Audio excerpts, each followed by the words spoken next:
Il était une fois une petite fille.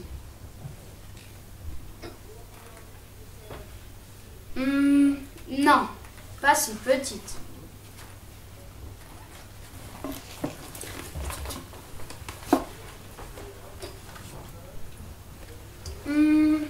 Non, pas si grande.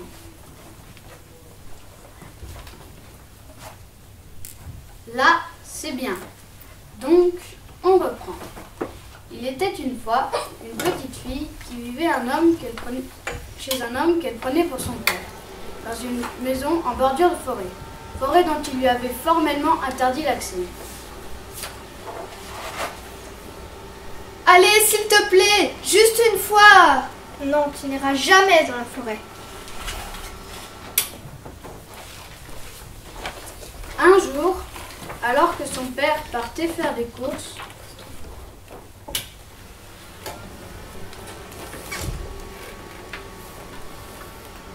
la petite fille se sentit irrésistiblement attirée par la forêt.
La petite fille se rendait compte que la forêt n'était pas aussi merveilleuse qu'elle l'imaginait. Quelle était donc cette créature lancée à sa poursuite ?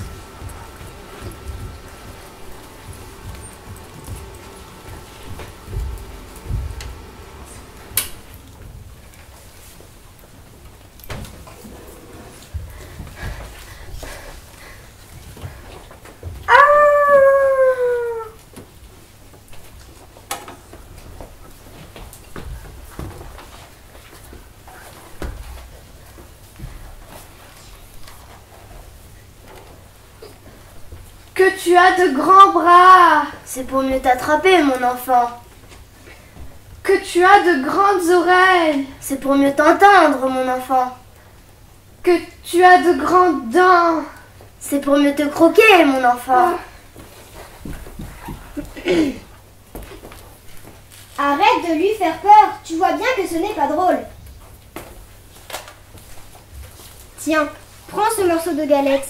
Il te sera utile.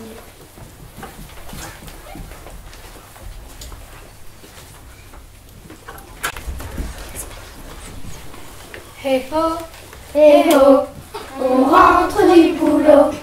Eh oh, on rentre du boulot. Eh oh, on rentre du boulot. Qu'est-ce que vous faites? On rentre du boulot.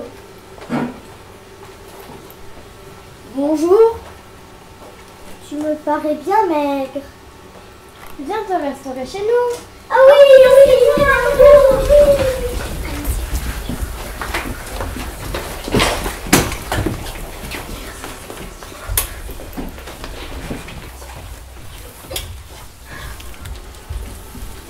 Un jour, mon prince viendra. Mon prince? Bonjour. Allez.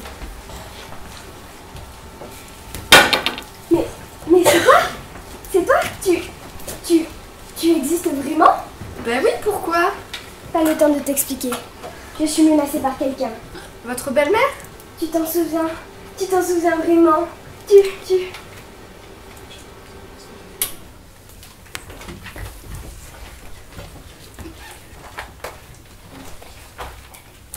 La petite fille était de plus en plus confuse.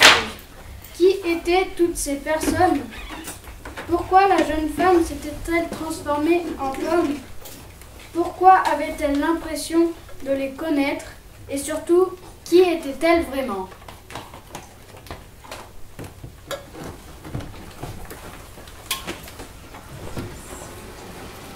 La nuit commençait à tomber et la petite fille suivit un chemin, persuadée qu'au bout se trouverait la réponse à ses questions.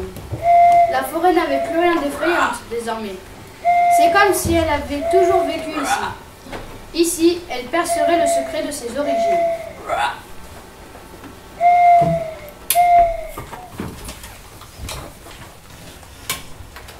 Soudain, elle aperçut une maison qui lui semblait abandonnée.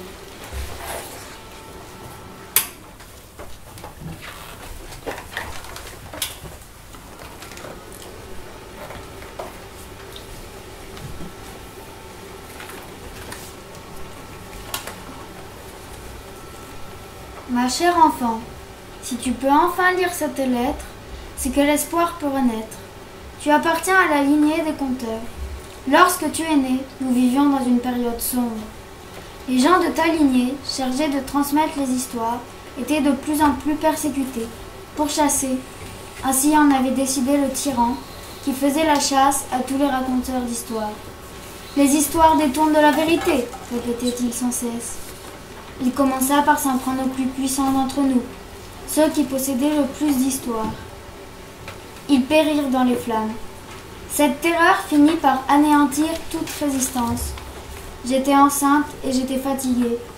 Alors, un jour, je décidai de t'abandonner pour pouvoir te protéger et t'offrir une vie certes sans imaginaire, mais au moins en sécurité.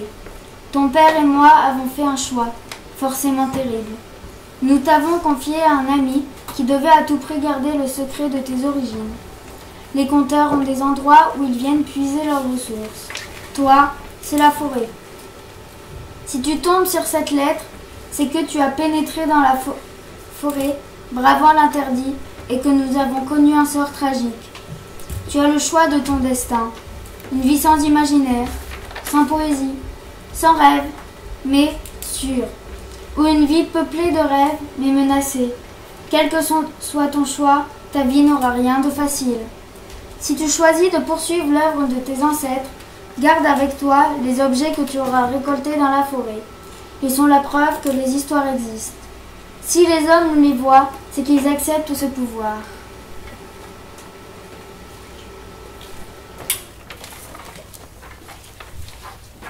Les histoires sont-elles si importantes que l'on puisse leur sacrifier sa vie? Je suis là devant vous, vous avez donc la réponse.